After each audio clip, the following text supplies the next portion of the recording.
Hey, welcome back to the Crowdfunding Demystified podcast. My name is Sal. Today we're talking about the Book of Cultures, 30 Stories to Discover the World. This entrepreneur is raising money for this campaign, and they end up raising $164,000 from more than 3,335 backers. This is for Worldwide Buddies. This is basically a picture book designed to introduce children to the diverse cultures of our planet. Now, one of the cool things about this is, number one, it's a really great message, right?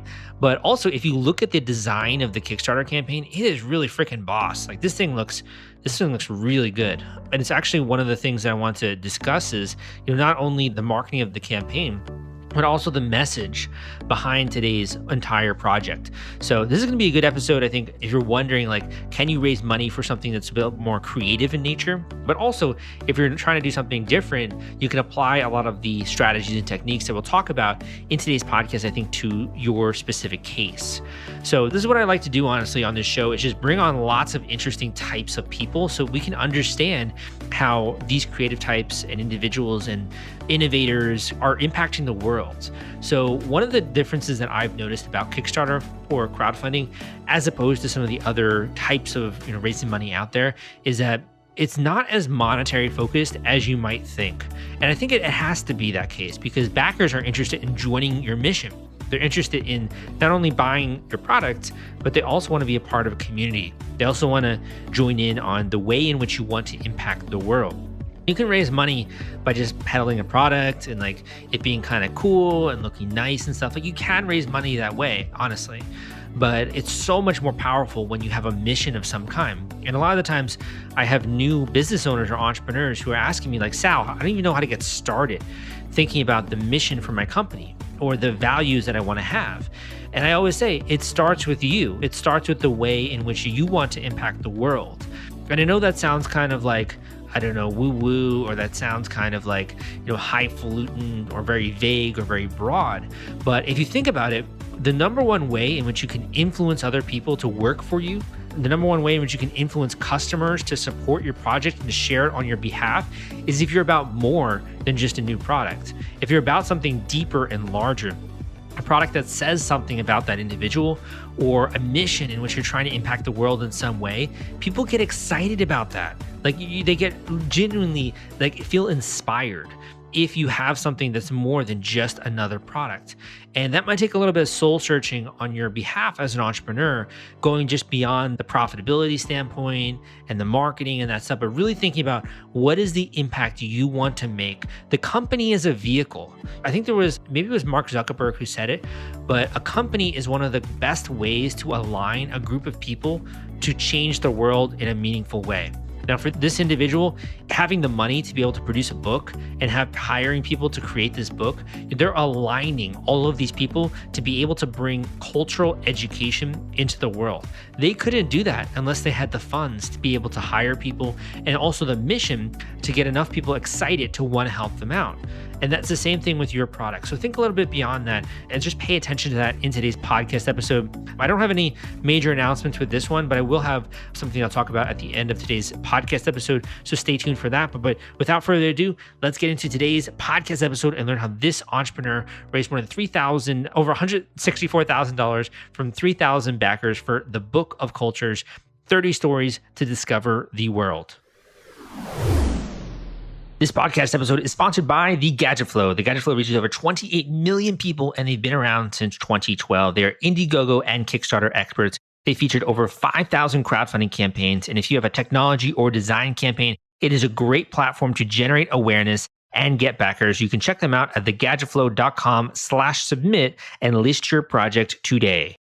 Hey guys, welcome back to the Crowdfunding Demystified podcast. We have an incredible creator on today's show, raised over $164,000 on Kickstarter for the Book of Cultures, 30 Stories to Discover the World. It's a picture book designed to introduce children to the diverse cultures of our planet. And we have Evie here on the podcast today. Welcome to the show.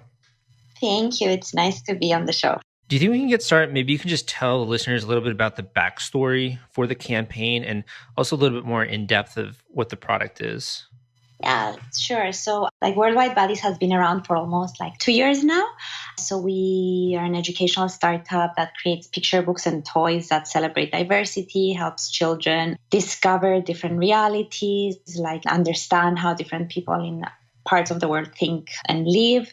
And the way we started was that we would create a specific collection on a culture and we would do a deep dive. So we would do like, let's say the first collection was on Mexico. So we had like a collection on Mexico with a picture book, bilingual playing cards, some additional crafts and games to learn more about the culture. And I think the more we created additional products, the more we realized that people were asking for all sorts of different cultures.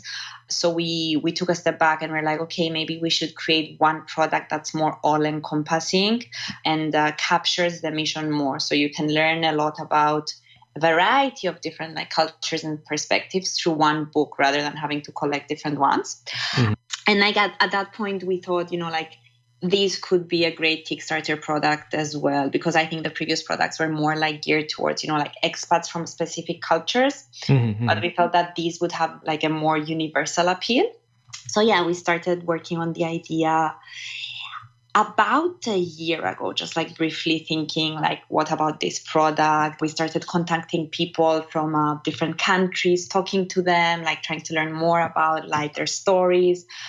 And then when we felt we had enough material, we decided to like launch a Kickstarter campaign on it. So you guys founded this company a little while ago. What made you passionate about sharing this kind of a message, and in particular with sort of a younger generation? Like, I think Worldwide Buddies has been something that's on my mind for like almost like 10 years now. I always felt that like, even when I was studying in undergrad, I studied geography, and I always felt that like I became exposed to like all these different like realities and like different people when I first left Cyprus to go and study abroad in London.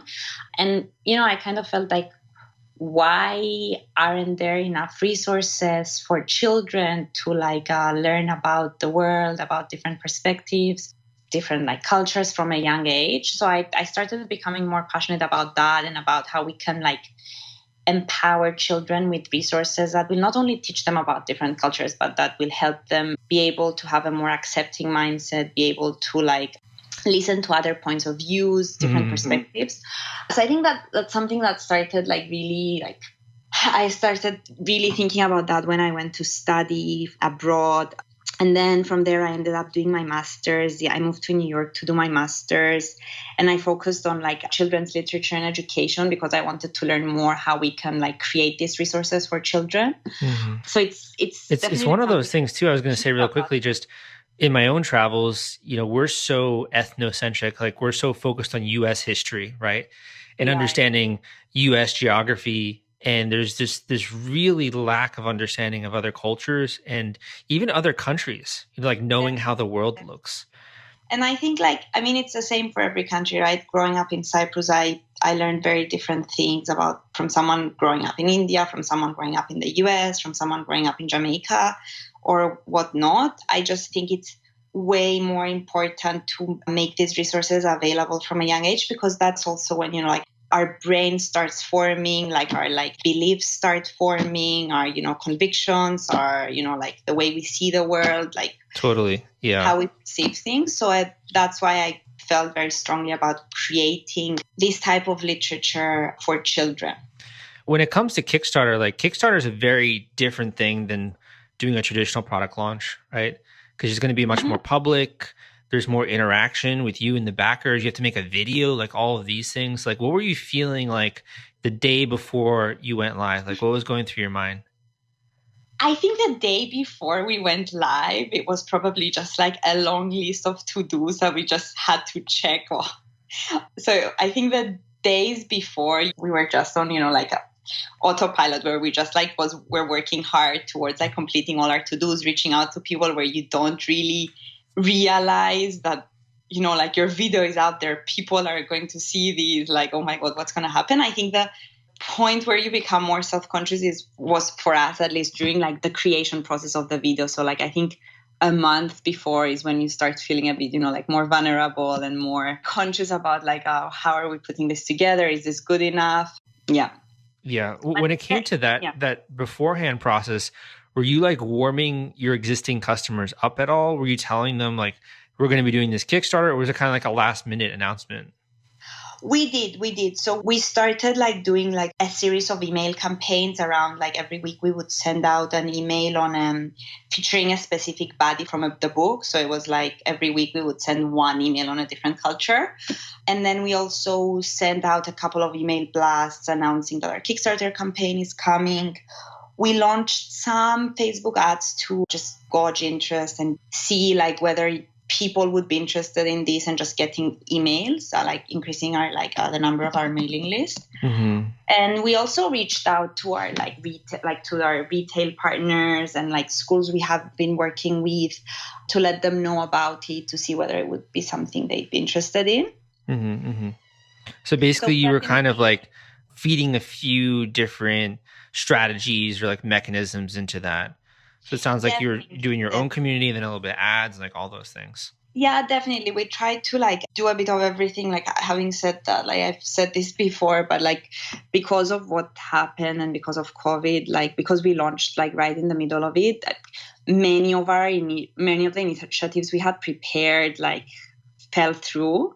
So we had to somehow re-strategize.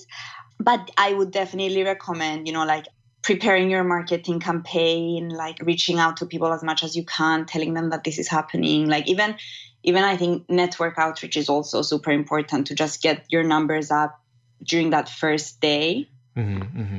I mean, you did an awesome launch here. Like within the first, I think, 2 days, right? You ended up hitting your goal. Yeah, it was like I think within like 30 hours or something. So like I think That's that the first crazy. push was network. So it was like friends, family connections, people we worked with in the past, like existing customer base, like press we worked with in the past, and just like trying to also give them templates that they could also share with their network and amplify the efforts. So the Mm-hmm. first 2 days was only about that. And then from there, we started working on some, like longer term strategies. What did that feel like, to go and be able to share your work with the world and then have like a bunch of people supporting you and saying they want this thing to exist and then you hit your goal? Like, what did that feel like? It felt incredible. It was like an amazing, like first day. Like it was like a very surreal experience, I think, because you're also like, in front of the computer constantly, like just like messaging people, like posting, sending, and like you just keep refreshing to see like, oh, like what happened now? Like, and we would just keep refreshing, every 10 minutes. And I think we were like, the entire team was in this like, not ecstatic, but like with a very excited mode of like just constantly like refreshing and like seeing how people respond. It was also very nice that we told ourselves before we launched that we're going to create our internal stretch goals, for not stretch goals, but like milestones for the team. So Mm-hmm. we said, like when we reach like 25% of our funding, 50% of our funding, like what would we do? So we made an effort of, like whenever we would reach a specific milestone, we would all get on the call and celebrate together. So that made it feel more special as well.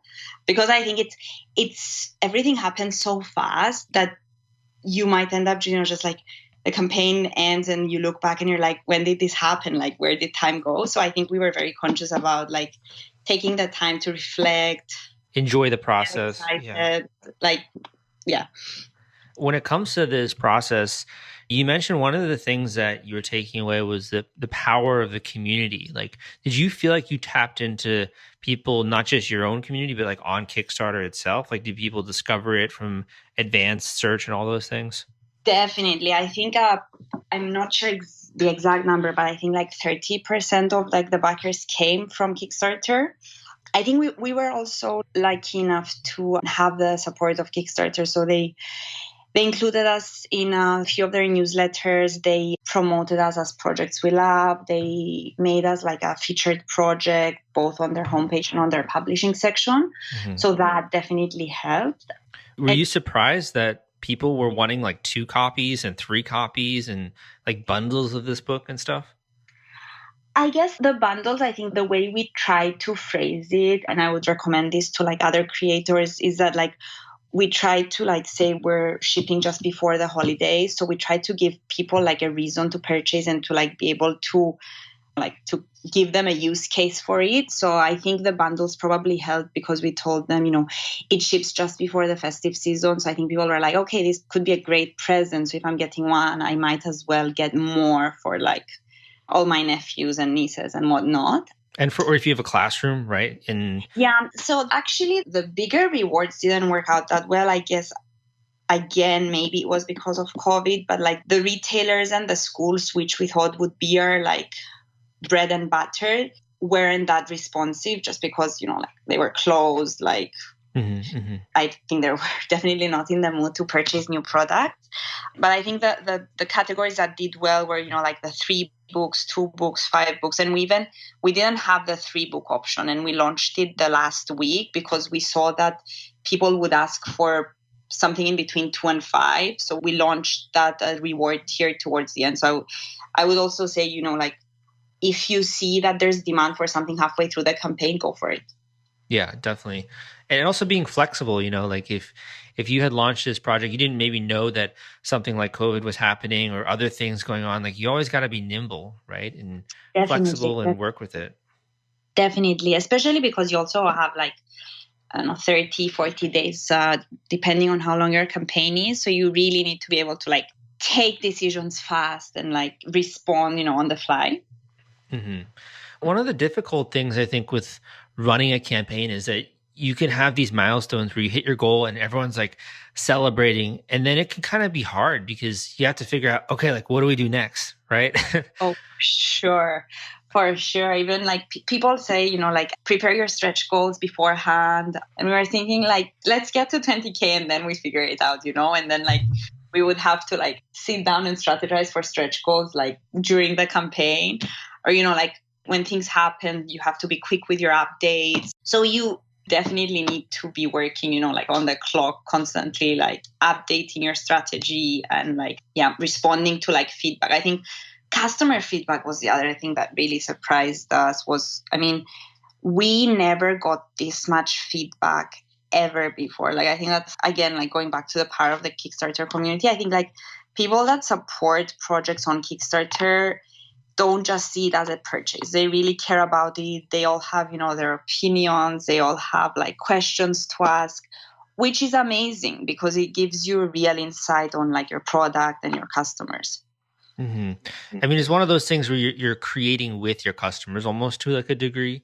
For sure. And they're not going to get it like 2 days. There's a whole process where you're going to be creating it and shipping it out and stuff. For sure. And it's almost that they're entering a journey with you. And like even now, like people will like message us and they're like, any updates? Like, how's it going? So it's definitely way more than just like your typical like retailer customer or brand customer relationship. Yeah, definitely. With the project, once you get to that point where like momentum is beginning to become more difficult to maintain, do you have any thoughts on ways to keep the campaign active and like revitalize it and such?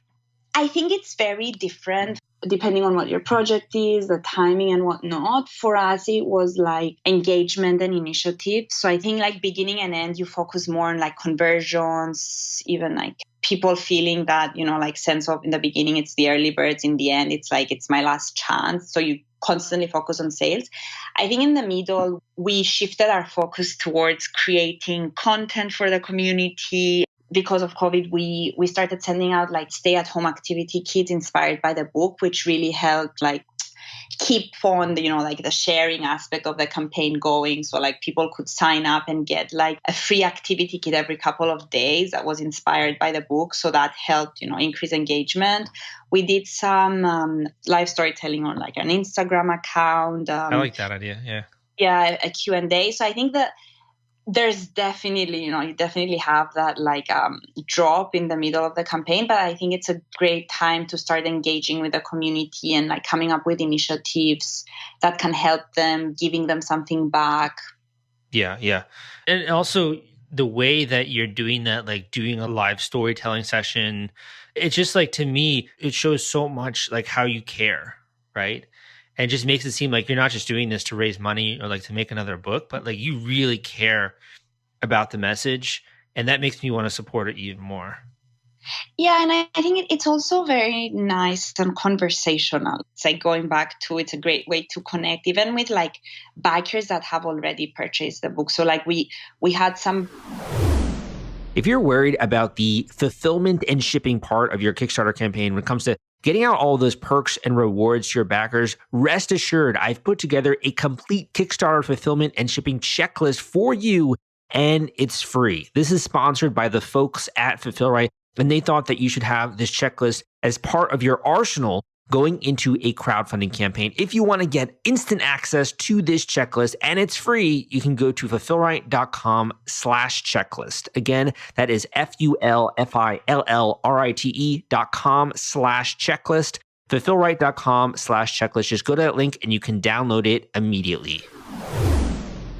Bikers that like purchased the book like during the first week, and then they would follow us throughout the campaign. So like they signed up for the activity kits, they would like join our like Instagram live sessions. So it was really nice to see that we started like cultivating that relationship from the very beginning. Then they started getting something back during the campaign, and it wasn't just them waiting for 7 months for the final product. Mm-hmm. Do you think you could have done a Kickstarter for your other projects, or are you planning to do any in the future?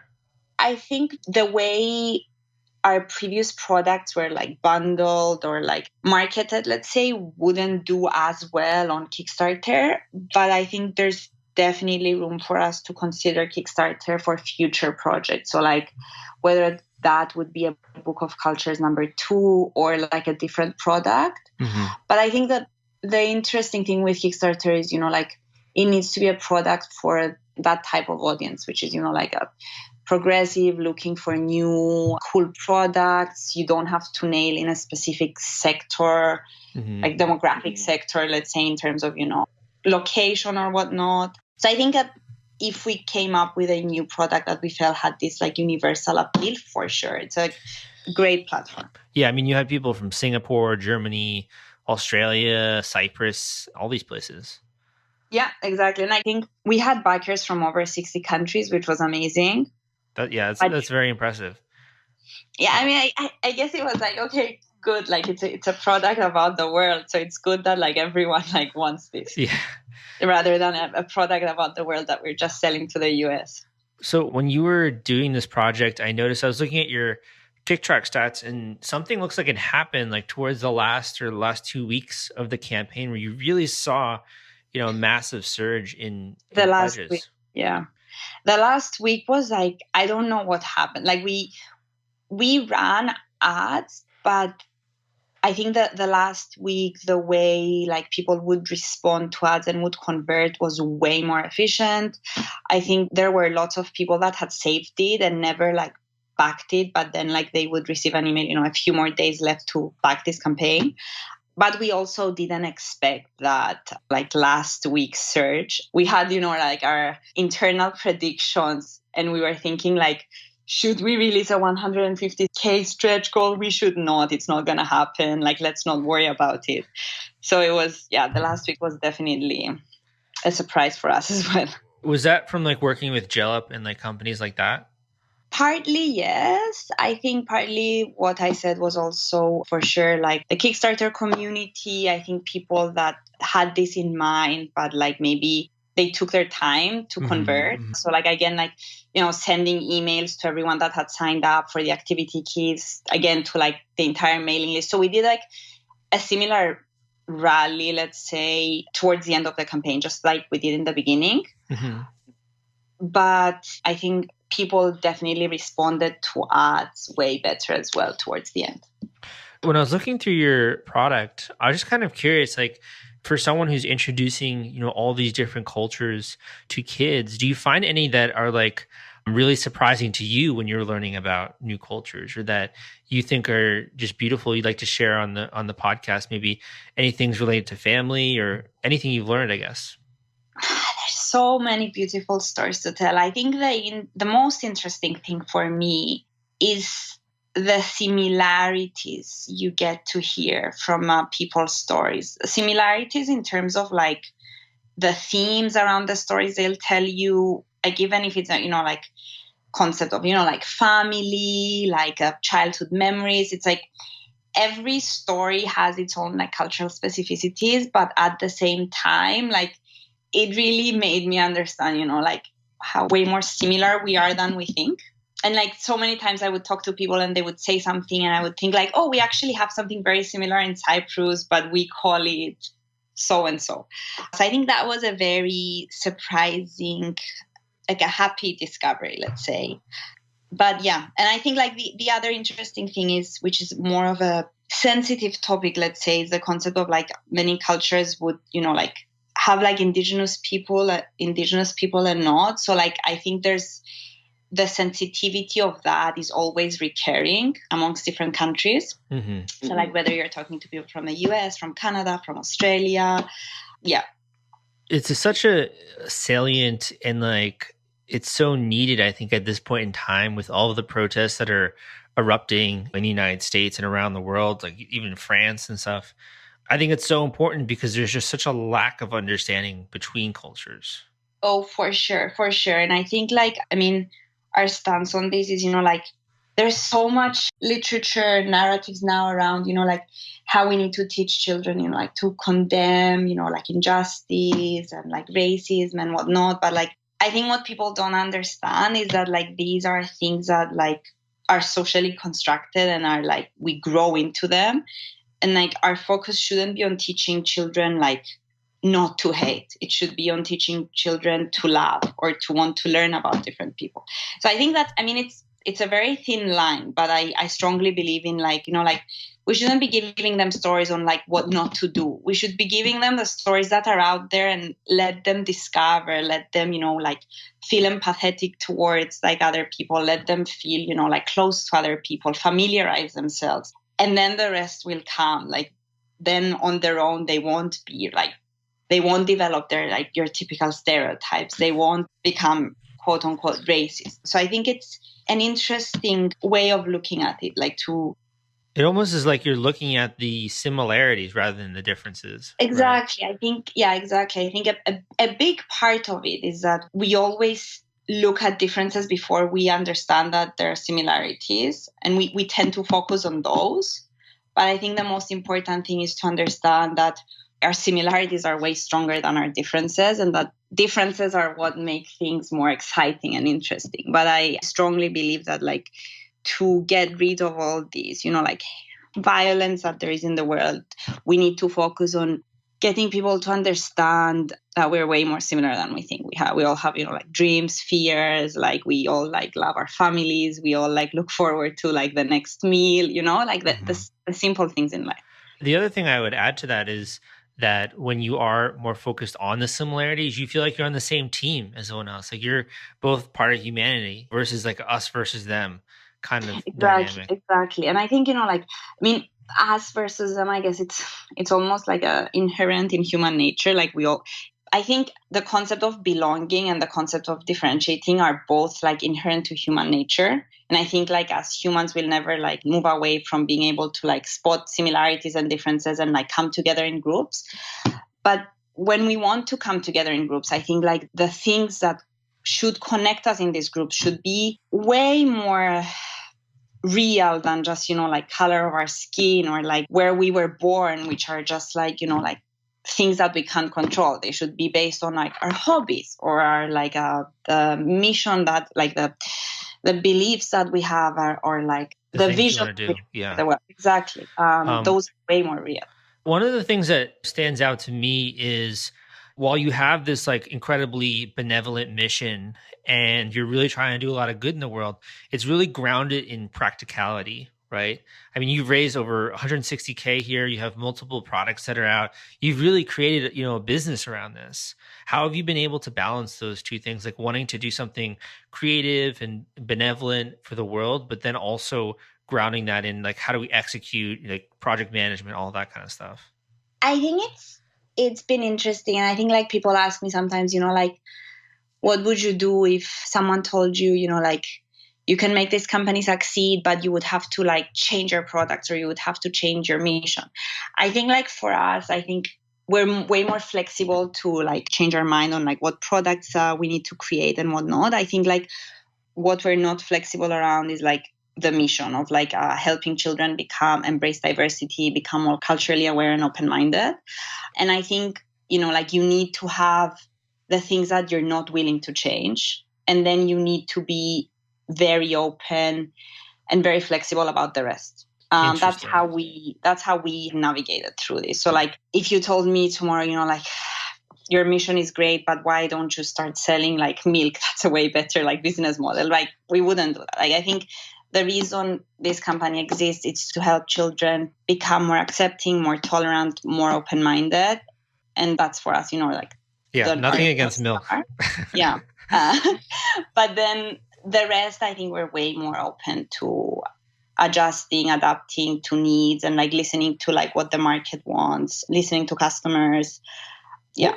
When it comes to your role, like, do you view yourself as a team manager? Are you the creative brains behind it? What's your role here? So I do all the so I write the stories, and then Nefeli illustrates the stories. So she does all the design, so like all the illustrations. We do the work together a lot. So like she'll have some ideas on the stories I wrote, like I'll have some ideas on how like we can illustrate them and whatnot. For other products, we usually work together on like, oh, let's create this toy. How will it look? And then I'm also more on like the business side of things. So like sales, marketing and whatnot. We actually just hired someone who does project management for us, because it's very hard to be the person that does the creative work and also manage yourself. Mm-hmm. And like, I think we were trying to do that a lot. So one would I would like give Nefeli deadlines. She would give me deadlines for my stories, but I think it doesn't really work when it's your own work. So we actually just got someone whose role is to project manage, like right now, the Book of Cultures and like future products, to make sure that, deadlines are met and whatnot. Mm-hmm. It really reminds me of another interview I did a couple of years ago, Good Night Story for Rebel Girls. I don't know if you ever came across that children's book. Yeah. But yeah, it's really, great. Really that's cool. Yeah, that's a great book as well. And like, I think it paved the way for like a lot of innovation and a lot of new products in like children's literature and like women's empowerment. They did an amazing job. As the storyteller for this campaign, I'd really like to get a sense of what your approach was to the video. Like, were you thinking, okay, I'm going to tell a story in the video, or I'm going to show lots of the product, or like, what was your approach or the general mindset you had for the video? We went back and forth with that. We actually, like, the original script started and ended very differently, and we just ended up not including those scenes. I think one interesting thing we found out is that, like, when you write the script, it's very different writing a script and seeing how it works on camera. So there was lots of changes that happened afterwards. The video was after we shot the video and sat down to see how the video looks. The other thing we did is we watched a lot of Kickstarter videos to like see exactly how they balanced product, mission, personality. And we actually went down, like we sat down and like did the exercise of like focusing on like 10 videos we liked, and we saw how much time they spend on product, when did they introduce the product. So we did quite a bit of research around that to make sure that we like strike the balance between mission, product, team. Yeah. I mean, I love the personality in the video. I think you did a good job of like balancing all of those, but I just love the personality aspect also. Thank you very much. In the beginning, I think we were like debating whether we should like be in the video or not. But I think because it's such a personal project, it's a crowdfunding campaign, we took the conscious decision of, like putting ourselves out there. While it's not something that we do usually, like you won't see us like get on Instagram and like talk on stories every day, or like you won't see like videos of us like talking about the product. Mm-hmm. But we took the conscious decision of like, let's say, yes, this time we need to like tell the story, because no one can tell the story better than us. Yeah, definitely. Cool. Well, I think you did an awesome job here. Do you have any like thoughts looking back? Would you have done anything differently, or are you happy with how everything went? I'm definitely very, very happy with how things went. I think I would take the time to, like I said this before, but like really enjoy the process more and like every step of it, because it's a very special project from beginning to end. Like not just like when you launch the campaign, like all the preparation that goes into it. And what else would we do differently? I was curious if you would have if you did anything on like the media side of things.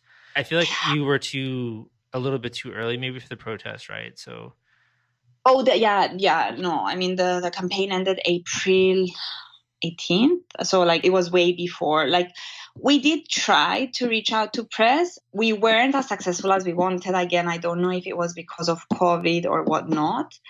One thing that we could have done differently for press is to like have some samples that we could send out. I think like sometimes it's very difficult for people to cover your story if they don't have like a tangible item that they can refer to. So I think that was one of like the issues we ran into when reaching out to press.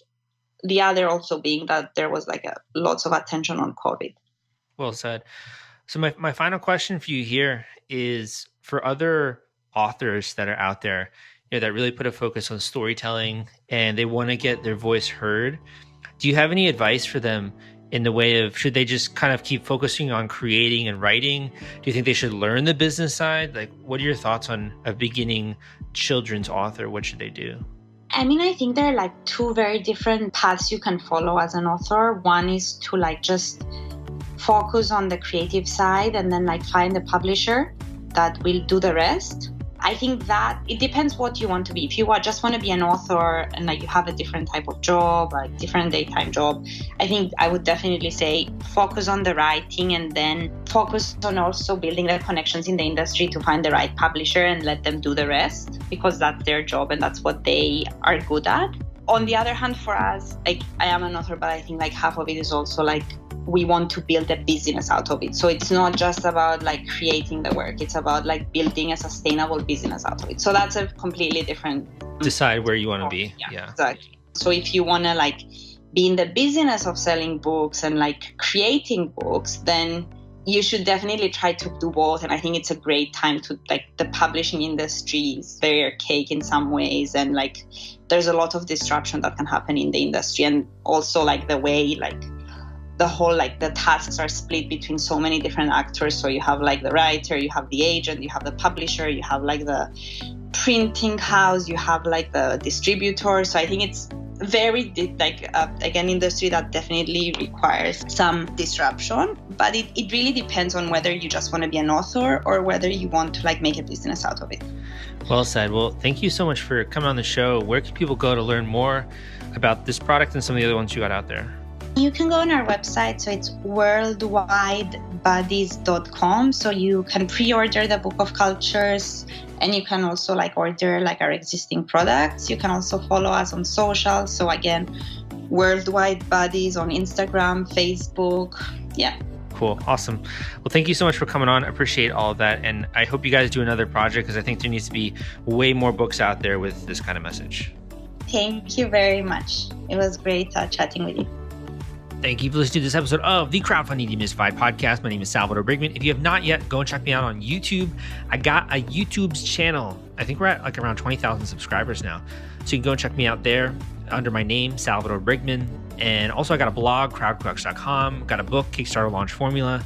So a lot of good stuff for you. Now, when it comes to your project, it depends on what stage you're in, but if you at least have a prototype and you're like ready to get started, really thinking a little bit more seriously about Kickstarter, one of the things that I'll do with listeners is we can do a one-on-one intensive coaching call.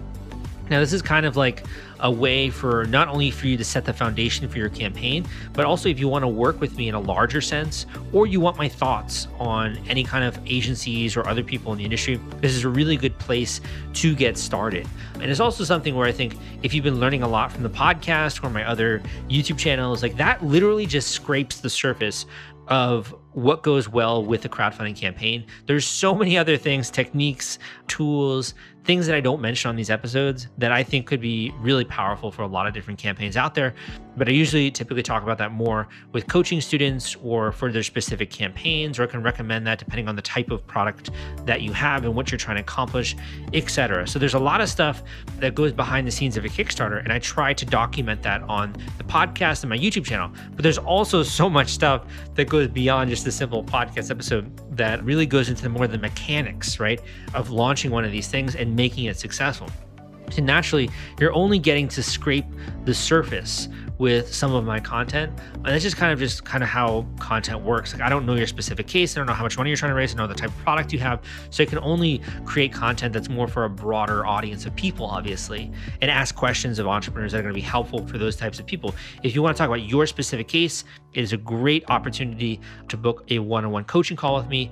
If that sounds interesting to you, go to crowdcrux.com/coaching. That link is crowdcrux.com/coaching, crowdcrux.com/coaching.